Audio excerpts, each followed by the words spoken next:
Coding Dojo is a programming school that turns beginners into developers in only 14 weeks. If you're serious about landing a career in tech but lack the formal education or background, Coding Dojo will get you there in no time. With over 3,000 graduates to date, over 90% of their grads land jobs within 3 months of graduating, often making over $70K per year at tech firms of all sizes, from companies like Google to local startups.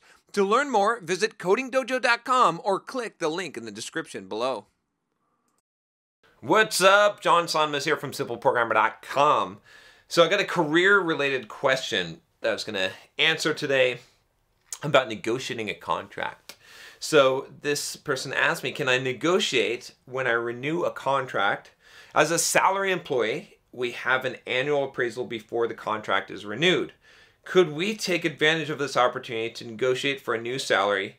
Do you have any good advice to win this negotiation?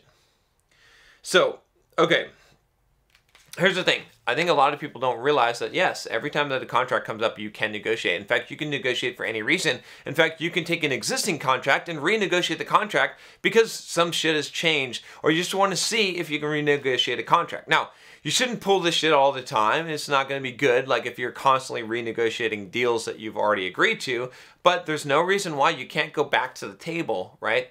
And you should. Every time that, in your career, if there's an appraisal, or if you're a contractor and there's a new contract coming up and that you're going to sign a new contract, you should definitely try and renegotiate, right? As a software developer in my career, whenever I would have, I've been a contractor for some time, but whenever my contract would be up for renegotiation, I wouldn't have the mindset of, I hope they renew it. I'd have the mindset of, hey, look, this is a chance to bump my pay up and to renegotiate the contract. And I would do it. I did it many times, okay? Now, sometimes you're going to get no's, and that's fine, but you should always take the chance. And, just in general in life, take the chance to ask for what you want, and you just may get it, right? The person, what's guaranteed is if you don't ask for it, you're not going to get it. It's almost guaranteed. I mean, it's very rare that someone's just going to drop a raise on you on a contract renegotiation that you haven't renegotiated. They're just going to renew the contract. So ask for those things. I'm going to recommend a really good book. It's called Never Split the Difference. Okay, really, really good book. This is the best book that I've ever read on negotiation. You can check out my review on it here and then check out that book. But that book goes into all of the kind of negotiation tactics that you should follow, okay? And it's really, really, really good. Has a lot of good information. It comes from a FBI hostage negotiator. So this guy really knows what he's talking about. Many people have used the tactics in that book that I've told them, and they've reported results and success. I've used it myself. Even though I already considered myself a pretty good negotiator, I learned a lot from the book, and I continue to use those tactics. So yeah, so the answer is, yeah, absolutely, right? And just in general in life, like, just take the chance. Like, especially when this is kind of one of those, what I would say is like unbounded upside situations, right? There's not much downside if you try to renegotiate the contract, or you ask for a raise or a higher rate on your contract. I mean, there's some chance that they'll say no, and you're fired, by the way. Very, very small chance, right? In fact, if you're in the position where you think you can renegotiate it, you should be more valuable. So make sure that you are more valuable, so it's less likely that they're going to let someone go.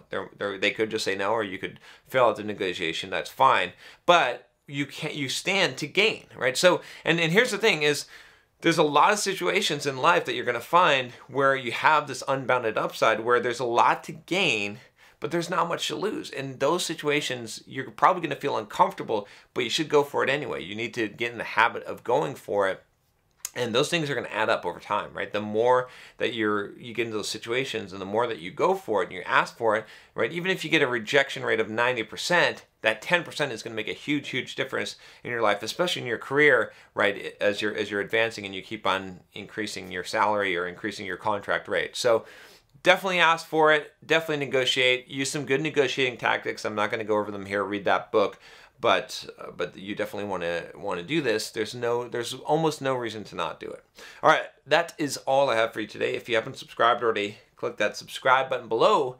Click the bell so you don't miss any videos. I'll talk to you next time.